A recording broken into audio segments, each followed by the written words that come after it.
அத்தியாயம் 29. ஏலக்கூடத்தின் மேடையில் நித்யநந்தினி சமரனை பற்றி பெருமையாக பேசியதை கேட்ட விக்ரமார்ஜுனன் கோபத்தில் தனது கைமுஷ்டியை இறுக்கினான். அதே நேரம் அனைவரின் பார்வையும் தன் பக்கம் திரும்பியதை பார்த்த சமரனுக்கு சந்தோஷப்படுவதா அல்லது வருத்தப்படுவதா என்று புரியவில்லை. நித்யநந்தினி மிகவும் புத்திசாலி, மேலும் பேச்சு சாதுரியம் கொண்டவள் என்று அவன் நினைத்தான்.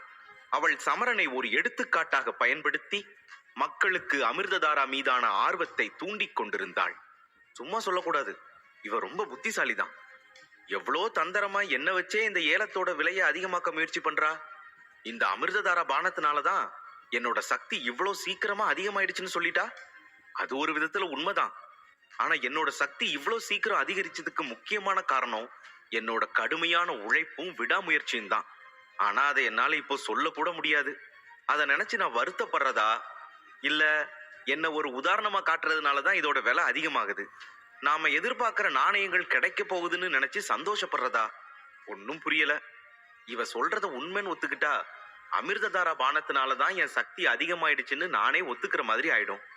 அதை மறுத்து பேசினா அமிர்ததாரா பானம் ஏலம் போகாம நாணயங்கள் கிடைக்காம போயிடும். இது என்ன சோதனை என்று நினைத்து கொண்டே அமைதியாக பார்த்து கொண்டிருந்தான் சமரன். சிறிது நேரத்திற்கு பிறகு அவன் தன்னைத்தானே சமாதானப்படுத்தி கொண்டான். சரி, இந்த நேரத்துல நமக்கு தேவை தங்க நாணயங்கள் தான். அது கிடைச்சாதான் மிலாஞ்சி பொடி தயார் பண்ண முடியும். சீக்கிரமாவே சக்தியை அதிகரிச்சு அந்த யவனிக்காவை அத்தனை பேர் முன்னாடியும் ஜெயிக்கணும். அதுதான் இப்போ முக்கியம். இப்போ இவங்க என்ன நினைப்பாங்கன்னு கவலைப்பட்டா 2 வருஷத்துக்கு அப்புறம் அவ கூட சண்டை போட்டு சபதத்துல ஜெயிக்க முடியாது. அதுவும் இல்லாம இந்த மக்கள் தான் நிமிஷத்துக்கு நிமிஷம் மாறிட்டே இருக்காங்களே. 2 வருஷத்துக்கு அப்புறம் யவனிக்காவை ஜெயிச்சுட்டா இதே மக்கள் என்ன மறுபடியும் கொண்டாடத்தானே போறாங்க. அதனால இத பத்தி ரொம்ப கவலைப்படுறதை விட்டுட்டு நம்ம இலக்கு மேல கவனம் செலுத்துறது தான் ரொம்ப நல்லது என்று தன்னைத்தானே தேற்றிக்கொண்டு அவன் மீண்டும் நித்யநந்தினியின் அழகிய சிரிப்பை பார்க்க தொடங்கினான். அதே நேரம் நித்யநந்தினியோ சமரனின் உணர்வை புறக்கணித்து விட்டு ஏலத்தை தொடங்க தயாரானாள். அமிர்ததாரா குப்பியை கையில் தூக்கி புன்னகையோடு, இதோ ஏலத்தின் முதல் அமிர்ததாரா குப்பி, இதன் ஆரம்ப விலை 15,000 பொற்காசுகள் என்று உற்சாகமான குரலில் கூவினாள். இவ்வளவு பெரிய தொடக்க தொகையை குறிப்பிடும் போது அவளுடைய முகம் பிரகாசமாக இருந்தது. அவள் அமிர்ததாராவின் ஆரம்ப தொகையை இரட்டிப்பாக்கினாள். ஏலக்கூடம் ஆங்காங்கே சலசலக்க ஆரம்பித்தது. இது என்னப்பா பகல் கொள்ளையா இருக்கு? ஆரம்ப விலையே இப்படி இருந்தா எப்படி கட்டுப்படியாகும்? நாமெல்லாம் தலையில துண்டை போட்டுட்டு போக வேண்டியதான் போல இருக்கே என்று பலரும் பலவிதமாக புலம்பத் தொடங்கினார்கள். அமிர்ததாராவின் தொடக்க விலை அங்கிருந்த அனைவரையும் உலுக்கியது. ஆனால் அப்போதுதான் பின்னால் இருந்து ஒருவர் 16,000 பொற்காசுகள் என்று கம்பீரமான குரலில் கூறினார். விலையை சொல்லிவிட்டு அவர் நித்யநந்தினியை வெறித்து பார்த்தார். அந்த நபர் நித்யநந்தினியின் மீதிருந்த மோகத்தினால் தான் அப்படி ஒரு விலையை சொல்லி ஏலத்தை ஆரம்பித்திருக்கிறார் என்பதை நித்யநந்தினி புரிந்து கொண்டாள். ஆனால் இது வெறும் ஆரம்பம் மட்டுமே என்பது அந்த நபருக்கு தெரியவில்லை. முதல் ஏலத்திற்கு பிறகு அவள் புன்னகையுடன் அனைவரையும் ஒரு முறை பார்த்துவிட்டு, இதை வேற யாராவது இதை விட அதிக விலைக்கு கேட்க விரும்புறீங்களா? இது ஒரு விலை மதிக்க முடியாத பானம். இதை இவ்வளவு சிறிய தொகைக்கு வேற ஒருத்தருக்கு விட்டு கொடுக்க போறீங்களா? வேற யாருக்கும் இதை அடையணுங்கிற எண்ணம் இல்லையா? கொஞ்சம் நல்லா யோசிச்சுக்கோங்க. இது கிடைச்சா உங்களுக்கு என்னென்ன பலன் கிடைக்கும்னு உங்களுக்கே தெரியும் தானே என்றாள். இப்படி சொன்ன உடனேயே அங்கே ஒரு போட்டி ஏற்பட்டது. யாரோ ஒருவர் 17,000 என்றார். உடனே வேறொருவர் 18,000 என்றார்.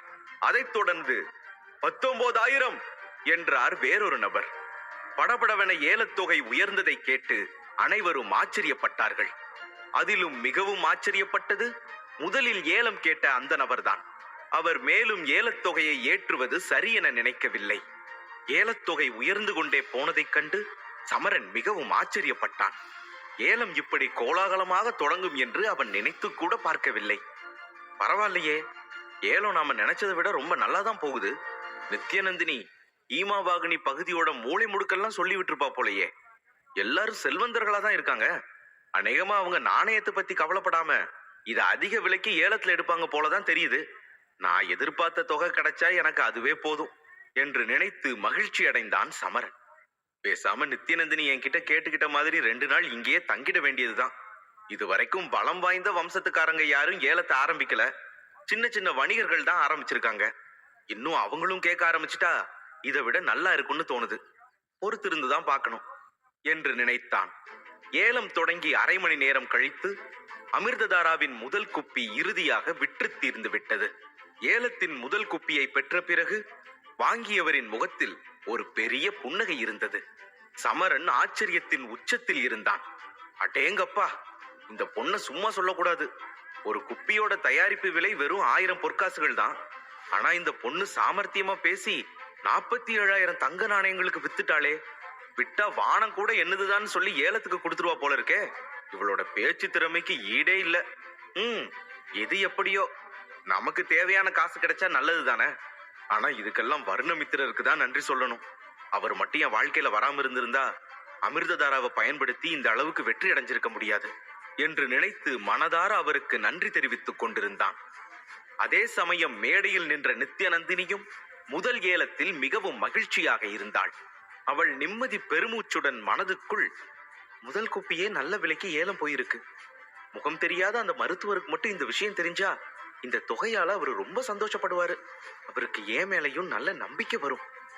முகம் தெரியாத அந்த மருத்துவரிடம் அதிக நாணயங்களை கொடுப்பதன் மூலம் பிற்காலத்தில் அவரது உதவியை நாடலாம் என்று நித்யநந்தினி நன்கு அறிந்திருந்தாள். ஏனெனில் அந்த மருத்துவர் ஒரு சாதாரண மருத்துவர் அல்ல. 4 அல்லது அதற்கு மேற்பட்ட தரத்தில் உள்ள உயர்தர மருத்துவர் என்பதை சிரஞ்சீவ குரு மூலம் அவள் அறிந்திருந்தாள். அவள் அனைவரையும் ஒரு பார்வை பார்த்துவிட்டு அடுத்த ஏலத்தை ஆரம்பித்தாள். மக்களே, முதல் குப்பி நல்ல விலைக்கு அற்புதமா ஏலம் போனதுல எனக்கு ரொம்ப சந்தோஷம். இங்கே 6 அமிர்ததாரா குப்பிகள் மிச்சம் இருக்கு. இனி இதை ஒவ்வொன்னா தரப்போறதில்ல, ஜோடியா தான் தரப்போறேன். ஒரு ஜோடியோட ஆரம்ப விலை 30,000 தங்க நாணயங்கள் என்று அறிவித்தாள். அதை கேட்டவுடன் கூட்டம் சலசலக்க தொடங்கியது. 3 பெரிய வம்சமும் அதில் இறங்கப் போகிறார்கள் என்பது தெளிவாக தெரிந்தது. ஆனால் யார் முதலில் தொடங்கப் போகிறார்கள் என்பதை யாராலும் யூகிக்க முடியவில்லை. அனைவரும் ஆவலோடு காத்திருந்தார்கள். அப்போது கடக வம்சத்து தலைவரான அங்கசீலர் தனது மௌனத்தை கலைத்து 31,000 தங்க நாணயங்கள் என்றார்.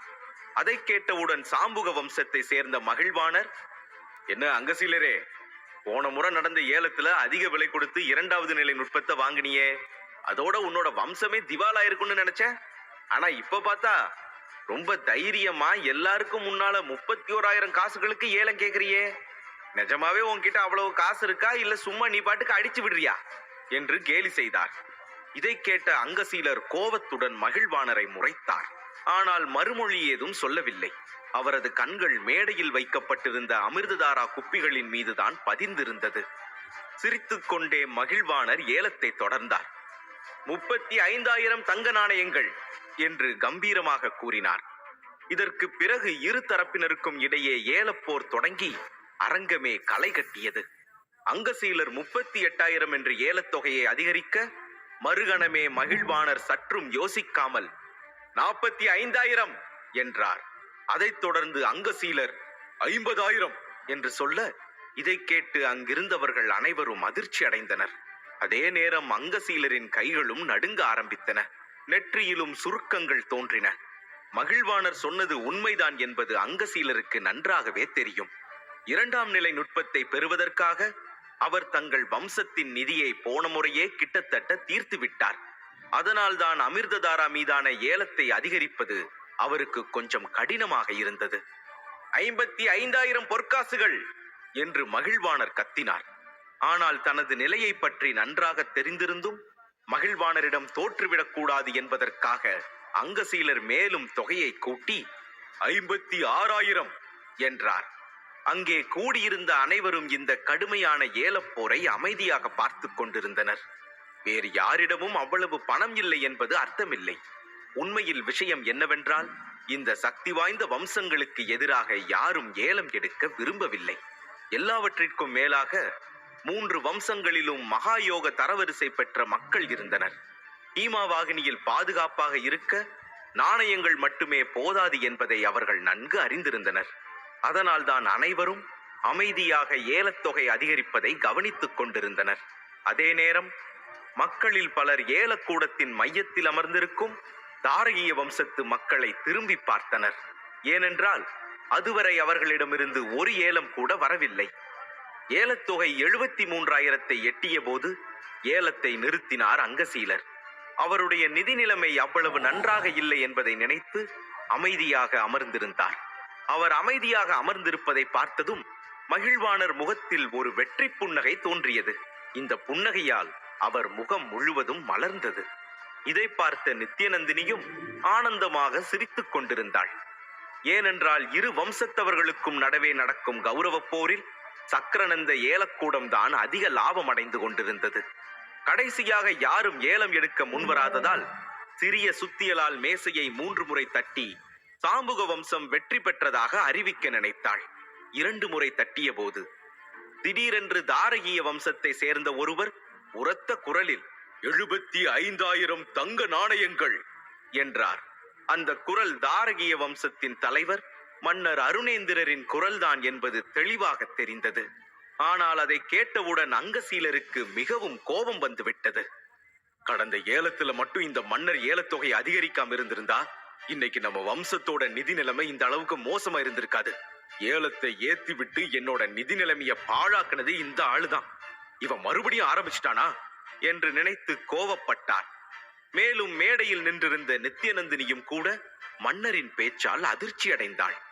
பிறகு தன்னைத்தானே நிதானப்படுத்திக் கொண்டு புன்னகையுடன் மக்களை பார்த்து, இதுக்கு மேல யாராச்சும் கேட்க விரும்புறீங்களா என்றாள். அங்கசீலரின் முகம் கோபத்தில் சிவந்தது. பல்லை கடித்துக் கொண்டு 85,000 பொற்காசுகள் என்றார். இதை கேட்ட அருணேந்திரர் சிரித்துக் கொண்டே 95,000 பொற்காசுகள் என்றார். ஏனென்றால் அங்கசீலர் தன் மீது இருக்கும் கோபத்தில்தான் ஏலம் விடுகிறான் என்பது அவருக்கும் புரிந்தது. முகத்தில் புன்னகையுடன் அவன் விடும் ஏலத்தை விட அதிகமாக ஏலம் எடுக்க தயங்க மாட்டேன் என்று உணர்த்தினார். அவரது துணிச்சலை கண்டு அங்கசீலருக்கு கோபம் பொங்கி வந்தது. இதயத்தை திடப்படுத்திக் கொண்டு அடுத்த அடியை எடுத்து வைக்க ஆயத்தமானார். பிறகு சற்றே நடுங்கும் குரலில் 1,00,000 பொற்காசுகள் என்றார். இதை கேட்டவுடன் மக்கள் அனைவரும் அதிர்ச்சியோடு சலசலத்தார்கள். 2 குப்பிகள் அமிர்ததாரா 1,00,000 பொற்காசுகளா என்று எல்லோரும் அதிர்ச்சியோடு அக்கம் பக்கம் பேசிக் கொண்டார்கள். ஆனால் அங்கசீலரை பொறுத்தவரை இது லாப நஷ்ட கணக்கு அல்ல. மாறாக அருணேந்திரர் இந்த ஏலத்தில் தோற்க வேண்டும் என்று மட்டுமே அவர் விரும்பினார். கடகவம்சத்து மக்கள் முகத்திலிருந்து சிரிப்பு மறைந்து விட்டது. ஏனெனில் அவர்களின் தலைவர் இவ்வளவு பெரிய முட்டாள்தனமான முயற்சியை மேற்கொள்வதை அவர்கள் யாரும் விரும்பவில்லை. என்னாச்சு நம்ம தலைவருக்கு? இப்படி ஏலத்தொகையை ஏத்திக்கிட்டே போனா என்ன அர்த்தம்? இதுக்கான தொகையை எங்கிருந்து கொடுப்பாராம்? கஜானாவை ஒரேடியா காலி பண்ணிடலான்னு நினைக்கிறாரா என்ன? யாராவது 2 குப்பிக்கு 1,00,000 கொடுப்பாங்களா என்று கரித்து கொட்டினார்கள். ஆனால் சமரன் இதனால் சிரித்துக் கொண்டிருந்தான். அவன் தன் அருகில் அமர்ந்திருந்த மேகராணியிடம் தாழ்ந்த குரலில், அப்பா மட்டும் இன்னும் ஒரே ஒரு வாட்டி ஏலத்தை ஏத்துனா போதும், கடக வம்சத்துக்காரங்களே அவங்களோட தலைவரை கொன்னே போட்டுருவாங்க. நான் வேணா பந்தயம் கட்டி சொல்றேன் பாரு என்றான் சமரன். ஆனா அவங்க தலைவரை பார்த்தா என்ன விலை கொடுத்தாவது இந்த அமிர்ததாராவை வாங்கிடுவார் போல இருக்கே என்றாள் மேகராணி. மன்னர் அருணேந்திரர் சிறிது நேரம் யோசித்துவிட்டு பின்னர் திடீரென்று நாற்காலியில் இருந்து எழுந்து அங்கசீலரை பார்த்து ஒரு சிரிப்புடன், அங்கசீலரே, வாழ்த்துக்கள். இந்த ஏலத்துல நீங்க வெற்றி அடைஞ்சிட்டீங்க. இதுக்கு மேல என்னாலையும் ஏலம் எடுக்க முடியாது என்றார். இந்த வார்த்தைகள் அருணேந்திரரின் வாயிலிருந்து வெளிப்பட்டவுடன் ஏலக்கூடம் முழுவதும் விசித்திரமான அமைதி நிலவியது. இந்த நேரத்தில் அருணேந்திரர் அங்கசீலரிடம் மீண்டும் இப்படி ஒரு தந்திரமான ஆட்டத்தை ஆடியதை நம்ப முடியாமல் அனைவரின் பார்வையும் அங்கசீலர் மீதே பதிந்திருந்தது. 1,00,000 பொற்காசுகள், அதுவும் 2 குப்பிகள். இந்த மனுஷன் உண்மையிலேயே அற்புதமானவர் தான் என்றான் சமரன். அவன் சிரிப்பதை பார்த்து மேகராணியும் சிரித்தாள். வருத்தத்துடன் இருந்த அங்கசீலரை பார்த்தபடியே, பொதுவா அமிர்ததாரா மாத்திரைகள் 30,000 காசுகளுக்கு கிடைக்கும். ஆனா அதுவே ஒரு பானமா கிடைச்சா கொஞ்சம் அதிகமா இருக்கும். ஆனா இவரு என்னடானா இவ்ளோ அதிகமா காசு கொடுத்து வாங்குறாரே. கடக வம்சத்து தலைவருக்கு மூளை கொஞ்சம் தாமதமா தான் வேலை செய்யுதுன்னு நினைக்கிறேன். ரொம்ப பாவம் அவரு. இவர் எப்படிதான் அவரோட மக்களையும் கஜானாவையும் சமாளிக்க போறாரோ தெரியல என்றாள். மலிவான பொருள்களை கொண்டு தயாரிச்ச இந்த சாதாரண அமிர்ததாராவே இந்த விலைக்கு ஏலம் போகுதுன்னா அப்போ முதல் தரத்துல தயாரிக்கிற மருத்துவர்கள் எல்லாருமே இந்நேரம் செல்வந்தர்களா தானே இருக்க முடியும் என்றான் சமரன். அங்கதான் நீ தப்பா புரிஞ்சு வச்சிருக்க சமரா. பொதுவா 4வது நிலை உயர்நிலை மருத்துவர்கள் யாருமே தங்களோட தயாரிப்புகளை ஏலத்துல விடுறதில்ல. அவங்களும் விற்க மாட்டாங்க. வேற யாரும் ஏலம் விடவும் கூடாதுன்னு உறுதியா சொல்லிடுவாங்கன்னு கேள்விப்பட்டிருக்கேன். பொதுவா அந்த நிலை மருத்துவர்கள் யாருமே நாணயங்களை அதிகமா விரும்ப மாட்டாங்க. அவங்கள பொறுத்த வரைக்கும் மக்களுக்கு சேவை செய்யறது தான் பெரிய விஷயமா நினைப்பாங்க. ஆனா என்றாள் மேகராணி. மேகராணியின் வார்த்தைகள் சமரனை ஆச்சரியப்படுத்தியது. அட ஆமா சமரா, இந்த நிலை மருத்துவர்கள் யாரும் தங்க நாணயங்களுக்கு ஆசைப்பட மாட்டாங்க. ஆனா அதுக்கு பதிலா வேற ஏதாவது வாங்கிக்குவாங்க. அதாவது நுட்பங்கள், சக்திகள், சிறந்த பொருட்கள், அது மாதிரி ஏதாவது. அதனாலதான் மருத்துவர்கள் மேல மக்கள் பொறாமைப்படுறாங்க. நம்மளும் மருத்துவராகணும்னு எல்லாரும் கனவு காண்றாங்க. இதை கேட்ட சமரன் வருணமித்திரரை நினைத்து நிம்மதி பெருமூச்சு விட்டான். அதே நேரம் அங்கசீலர் ஆச்சரியத்தோடு மன்னர் அருணேந்திரரை பார்த்து முறைத்துக் கொண்டிருந்தார். இவ எப்படி இவ்வளவு சீக்கிரம் தோல்வியை ஒத்துக்கிட்டா? அதுக்கெல்லாம் வாய்ப்பே இல்லையே என்று யோசித்தார். முந்தைய ஏலத்திலும் இதே சம்பவம் நடந்ததை அவர் நினைவு கூர்ந்தார். அருணேந்திரா, என்னோட தன்மானத்தை தூண்டிவிட்டு ஏலத்தொகையை ஏத்தி விட்டுட்டல்ல, உன்னை நான் சும்மா விடமாட்டேன்டா என்று கொதித்துக் கொண்டிருந்தார். தற்செயலாக அந்த நேரத்தில் அருணேந்திரரும் அங்கசீலரை பார்த்து கொண்டிருந்தார். அவரது முகத்தில் இருந்த கோபத்தை பார்த்த அருணேந்திரருக்கு அவரது கோபம் நன்றாக புரிந்தது. அவர் தன்னை பழிவாங்க வேண்டும் என்று விரும்புவதும் அவரது முகத்திலிருந்து அப்பட்டமாக தெரிந்தது. இதை நினைத்து உரக்கச் சிரித்தார் அருணேந்திரர்.